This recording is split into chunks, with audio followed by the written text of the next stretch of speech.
BRS నేత మాజీ MLC Rajeswara Rao Congress గూటికి వెళ్లనున్నారు. శనివారం ఆయన ముఖ్యమంత్రి రేవంత్ రెడ్డిని మర్యాదపూర్వకంగా కలిశారు.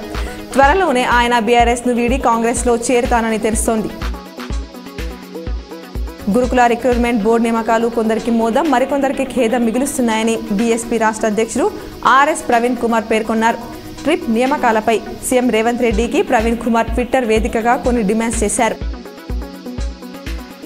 బోధన్ నిజం షుగర్ ఫ్యాక్టరీని ఐటీ శాఖ మంత్రి శ్రీధర్ బాబు, ఎమ్మెల్యేలు సుదర్శన్ రెడ్డి, భూపత్ రెడ్డిలతో కలిసి పరిశీలించారు.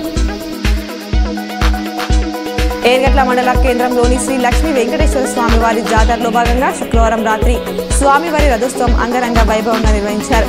స్వామివారి రథోత్సవానికి ప్రత్యేక పూజలు నిర్వహించామని ఆలయ ప్రధాన అర్చకులు రజనీకాంత్ ఆచార్యులు తెలిపారు. సాలూరు మండలం సాలూరు గ్రామాల్లో పూర్ణిమ నిమిత్తం సాలూర చెక్పోస్ట్ వద్ద దత్తాత్రేయ మరియు గన్పూర్ దత్తాత్రి పూర్ణిమ నిమిత్తం ఈరోజు ఘనంగా పూజా కార్యక్రమాలు అన్నదానం నిర్వహించారు. దర్పల్లి మండలం దుబ్బాక గ్రామంలో నల్లగుట్ట నరసింహస్వామి జాతర ఉత్సవాలు దుబ్బాక వాసులు ఘనంగా నిర్వహించారు.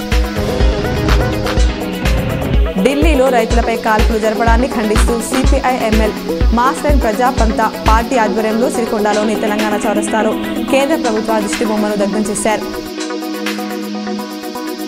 సాలూర మండలం జాడి జమల్పూర్ గ్రామంలో వ్యవసాయ సాగునీటి కొరకు రైతులు ఆవేదన వ్యక్తం చేశారు. సాలూర ఎంఆర్ఓకి వినతి పత్రం అందించారు. నాలేశ్వర్ గ్రామంలోని శ్రీ రాజరాజేశ్వర క్రీడా మహోత్సవాలు సందర్భంగా వాలీబాల్, క్రికెట్ టోర్నమెంట్లను మాజీ సర్పంచ్ సరే బినోలా సొసైటీ చైర్మన్ మగ్గరి హనుమంతు గ్రామాభివృద్ధి కమిటీ సభ్యులు ప్రారంభించారు.